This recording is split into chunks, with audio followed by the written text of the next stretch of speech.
ngayon po ay ang ating pag-uusapan ay ito pong buhay pa rin, pagkalinga ng ating mga kabayan involved dito po sa mga vlogger or charity vlogger, pagtulong sa mga mahirap, pagtulong po sa mga nangangailangan ng kalinga at pagmamahal.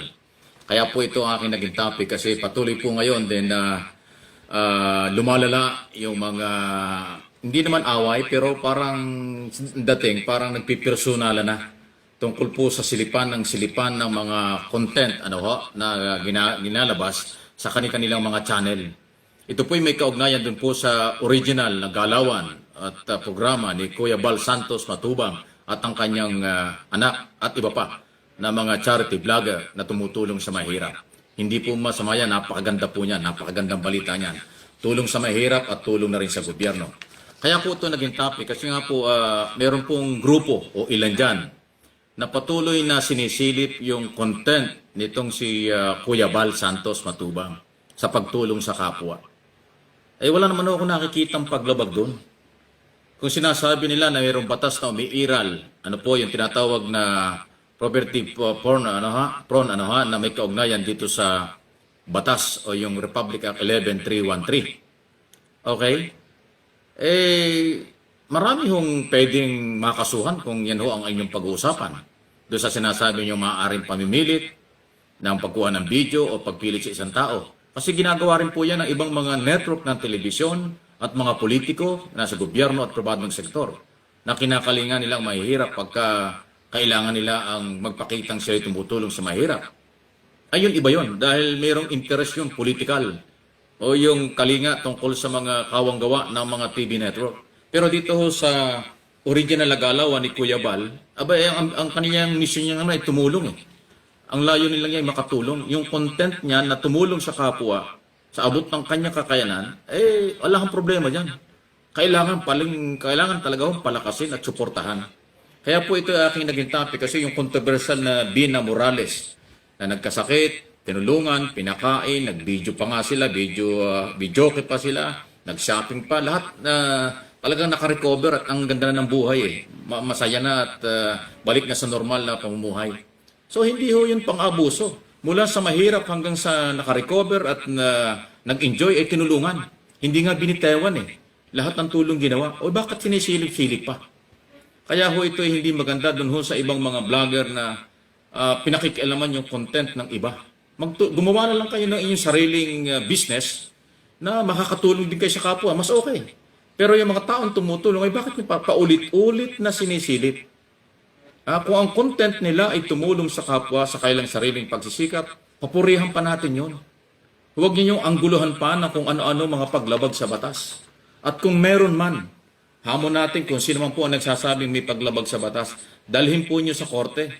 Then ang korte ang magsasabi kung guilty o not guilty ang mga gumagawa ng ganyan after evidence, after trial.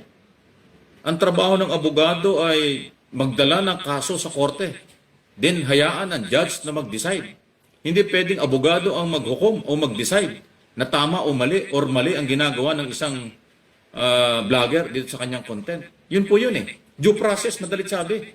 Hindi pwedeng sa social media lang. Hindi ho pwedeng sa YouTube channel lagi mong pinipersonal o tinitira ang isang tao, isang kapwa. Due process ang mahalaga. Dalhin sa husgado ang usapin, then ang court ang magsabi kung sinong tama at mali. Ang abogado ay obligasyon dalhin sa korte ang mga sinasabi niyang kaso kung may mga paglabag sa batas. Walang karapatan ng abogadong manghusga or mag-decide ng mali or tama ang isang tao. Court lang ho ang merong exclusive na kapangyarihan nun after evidence nga, after trial. Pagka ho walang due process, pagkatapos araw-araw niyong binabanatan, sinisilip, personalan na yan. Bakit lagi po nating inaargabyado ang maliliit? Ang mahihirap ay ating tulungan. Huwag natin perapan at huwag natin silipin ng merong kakayanan tumulong sa kapwa. Apila na lang po, ayaw ko sana makaalam dito sa away na ito at gusot na ito Pero ang akin home purpose dito ay paalaala lang sa lahat ng sektor. Ang karapatan ng bawat isa irespeto. At kung mayroong mga paglabag sa batas, dalhin sa husgado. Huwag mong husgahan, wala kang karapatang manghusga kahit sino ka. Doon sa maaaring tatingin mo, interpretation mo, o yung opinion ay may pagkakamali. Hindi ka hukom. Di ba? So, sino man po ang gumagawa ng mga panghuhusga sa kapwa, maling-mali po kayo. Kayo yung umaabuso sa mahihirap. Kayo yung umaabuso sa karapatan ng iba. At yun hong mga kawang gawa ni Kuya Bal Santos Matubang at ng iba pang mga vlogger, ituloy lang po ninyo. Ang batas kailanman ay mangingibabaw at hindi ho pwedeng isang tao o dalawang tao lang ang magsasabing kayo ay mali. Huwag kayong maniwala dyan. Siguro kaya ayaw niyang dalhin sa korte ang kanya sinasabing pagka mga violation niyo dahil alam niya wala rin matibay na ebidensya. At kasi kung pagbabasihan natin, ayan po mga ebidensyang sinasabi niyang pinipilit na may video, pinipilit makunan, abay napakarami hong makukulong sa Pilipinas pagka gano'n kasi ang mga politiko nga.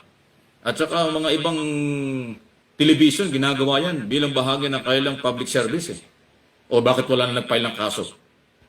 At saka ang ganyan pong kaso na sinasabing may paglabag sa batas, kung walang complainant, wala rin. Hindi naman pwedeng, halimbawa, isang abogado siya ang complainant. Hindi pwede. Kailangan mayroong legitimate complainant, then bago i-depensa ng abogado yung kaso. Hindi pwedeng ang abogado ay manghuhusga, siya rin ang complainant laban sa kapwa. Bay, maling-mali po yun.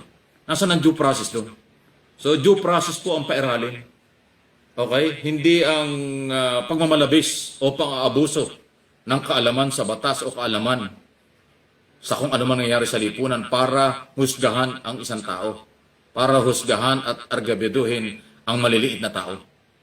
Ang maliit na tao ay kailangan tulungan. Ang nagkakawang gawa para sa maliliit ay dapat ipagmalaki bilang tao, bilang Pilipino. Hindi dapat hinuhusgahan at hindi dapat dinidiscourage yan. So maging aral po na ito pong mga ganitong content ay kanya-kanya hong respeto at kanya-kanyang galawan yan. Una-una, ang YouTube, hindi naman ho nagreklamo. Kung tutuusin, kung may mga paglabag sa batas, ang YouTube po ang magiging complainant yan eh. Dahil sila ho'y pwedeng madamay kung sakaling may mga kadimandahan. Wala namang reklamo ang YouTube eh.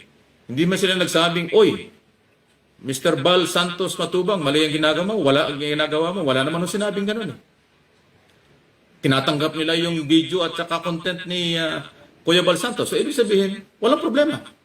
Kaya yung mga mapanghusga, mapang-api, at one-sided na mga opinion at interpretation ay hindi ho nakakabuti yan sa isang demokrasyang bansa. Pero bago po ako magpaalam, at tapusin itong video ito, pinasasalamatan ko lang ito si July, Michelle, Capiso, Berador, Kalingap, yung team nila, Red Nobino at saka ho si Lorne TV at yung iba pa. Hindi ko na nababanggit yung iba pa mga vlogger. Nakikita ko rin po yung inyong mga channel. Salamat po sa inyong ginagawa sa araw-araw. At ito pong aking mga video nilalabas. Ito ay para sa public. Pwede po yung gamitin. Huwag lang yung dadagdagan, huwag yung babawasan. Pwede yung gamitin sa inyong mga video. Ito pong aking mga sinasabi. Dahil ito naman po ay para pang-public. Alang problema yan. Basta huwag lang yung dadagdagan na makakasira sa inyo at makakasira sa akin. Hindi ho ako nagdadamot ng kaalaman at ako naniniwala para sa lahat sa isang demokrasyang at malayang bansa. Marami pong salamat po muli sa ating lahat.